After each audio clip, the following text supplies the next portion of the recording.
Em junho de 1941, a Alemanha nazista lançou a Operação Barbarossa, a invasão da União Soviética.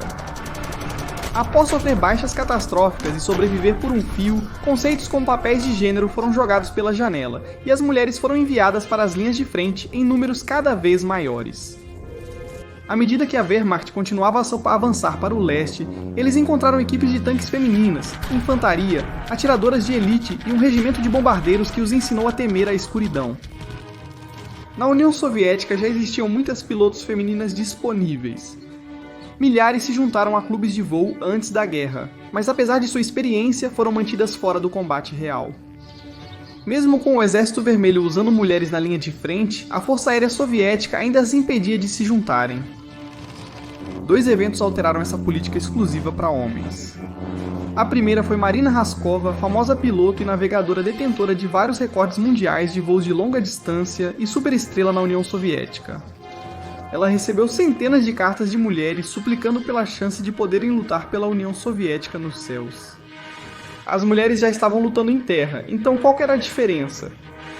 Ela entregou as cartas a Joseph Stalin, junto com seus próprios apelos para voar contra os invasores alemães.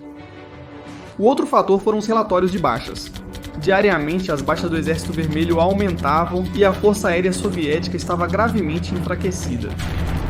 Precisando de pilotos que pudessem voar sem acidentes, Stalin permitiu que as mulheres se juntassem à Força Aérea do Exército Vermelho em outubro de 1941. Milhares de mulheres se alistariam, formando 3 regimentos exclusivamente femininos, enquanto outras integrariam unidades mistas. O Regimento de Aviação de Caça 586, o Regimento de Aviação Bombardeiro 587 e o Regimento de Aviação Bombardeiro Noturno 588. Todos os membros dessas unidades seriam mulheres, incluindo pilotos, equipes de terra e pessoal de apoio. As mulheres que se juntaram a esses regimentos eram principalmente estudantes universitárias entre adolescentes e jovens adultas, recebendo treinamento intensivo de meses antes de serem enviadas para as frentes de batalha. Como não havia pilotos femininas no Exército Vermelho, não havia uniformes femininos disponíveis. Então, elas receberam antigos uniformes masculinos que não serviam adequadamente, e muitos pilotos tiveram que adaptar suas botas para que não escorregassem dos pés. Dos 3 regimentos, as pilotos mais qualificadas foram enviadas para o Regimento de Aviação de Caça 586. As menos qualificadas foram enviadas para o Regimento de Bombardeiros Noturnos 588. Na época da Segunda Guerra Mundial, a tecnologia de aeronaves havia avançado a passos largos, e os céus estavam cheios de máquinas de alto desempenho que se tornaram lendárias, como o Supermarine Spitfire, o P-51 Mustang e o Bf-109. O 588 não recebeu nada semelhante a um avião de alto desempenho. Este é o Polikarpov PO-2. É um biplano feito de lona, madeira e arame, e se assemelha a algo que voou sobre a terra de ninguém na Primeira Guerra Mundial. Possui capacidade para um piloto e um bombardeiro. Criado no final dos anos 1920 como avião de treinamento, também foi usado como pulverizador de plantações em tempos de paz. A velocidade máxima do PO-2 era inferior a 100 milhas, ou 150 km por hora, com velocidade de cruzeiro de cerca de 70 milhas, ou 110 km por hora, e teto operacional de cerca de 9.800 pés, um pouco menos de 3.000 metros. Como era feito de lona e madeira, não era a estrutura mais resistente e tinha o péssimo hábito de entrar em chamas quando atingido por fogo inimigo. Pilotos cínicos deram ao PO-2 o apelido "o caixão com asas". O 588 não recebeu paraquedas até 1944. A carga de bombas do PO-2 era minúscula, cerca de 350 kg ou 770 libras. Para comparação, o P-47 Thunderbolt, uma aeronave contemporânea de ataque ao solo, podia carregar cerca de 1.300 kg de bombas.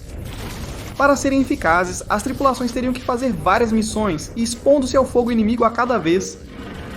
Para piorar, os aviões não tinham rádios, tornando a comunicação com o esquadrão praticamente impossível. Pedir ajuda pelo rádio não era uma opção. Apesar disso, eles precisavam trabalhar com o que tinham, e as desvantagens do PO-2 não se tornavam suas vantagens.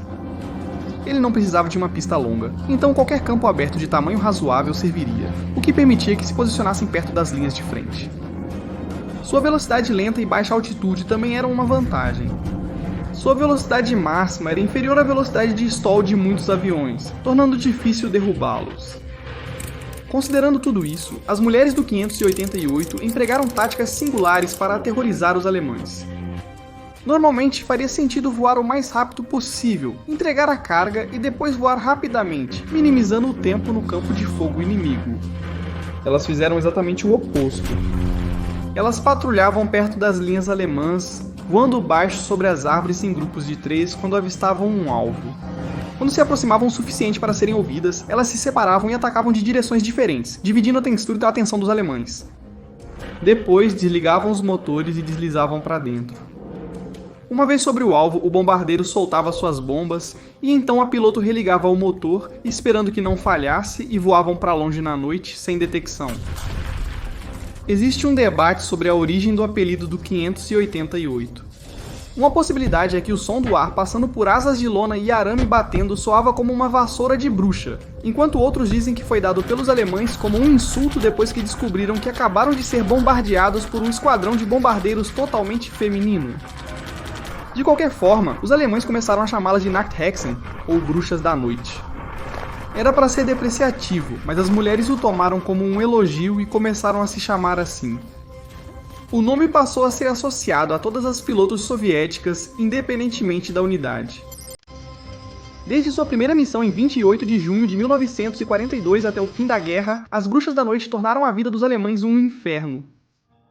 As 261 mulheres que serviram na unidade lançaram 26 mil dispositivos incendiários e cerca de 3 mil toneladas de bombas, realizando 23.600 missões. Como suas cargas eram pequenas e estavam tão perto da frente, podiam voar até 18 missões por noite. Cada missão durava de 30 a 50 minutos. Os alemães tentaram racionalizar a eficácia das bruxas, acreditando que elas recebiam injeções especiais que as ajudavam a ver no escuro. Isso era mentira, e eles provavelmente estavam apenas amargurados por terem perdido 9 ferrovias, 2 estações, 17 travessias de rios, 12 depósitos de combustível, 26 armazéns, 11 holofotes, 18 posições fixas e 176 veículos blindados. Das 95 mulheres que ganharam o Herói da União Soviética, a maior condecoração militar soviética, 23 foram concedidas a membros do 588. Tudo isso teve um custo, no entanto. Ao longo da guerra, 32 Bruxas da Noite foram mortas e 28 aviões foram perdidos. Mas, no geral, quão eficaz foi o 588? Estritamente em termos militares, o dano infligido por elas foi superficial. No auge, cerca de 80 ou mais serviram simultaneamente, um número ínfimo em uma guerra que mobilizou milhões. Porém, sua principal contribuição foi psicológica. A qualquer momento, um soldado alemão poderia ser atingido por uma incursão surpresa, seu único aviso sendo o suave farfalhar do vento através do quadro de arame e lona da aeronave da Bruxa da Noite. Isso causaria uma perda de sono, que, como qualquer pessoa que já passou a noite em claro pode concordar, reduziria muito a sua concentração e capacidades. Nada bom quando você está em um campo de batalha. As Bruxas da Noite também deixaram os alemães um tanto paranoicos. Eles viveriam em constante medo de que, a qualquer momento, a morte choveria sobre eles de inimigos invisíveis e inaudíveis, assustando-se com sombras, temendo as Bruxas da Noite mesmo quando ausentes. O impacto das Bruxas da Noite na saúde mental dos alemães é incerto, mas indubitavelmente adicionaram mais um terror para enfrentarem. As Bruxas da Noite seriam desmanteladas em outubro de 1945. Como uma ironia final, elas não foram autorizadas a participar do desfile de vitória em Moscou no final da guerra. O motivo? Seus aviões eram muito lentos para acompanhar os outros,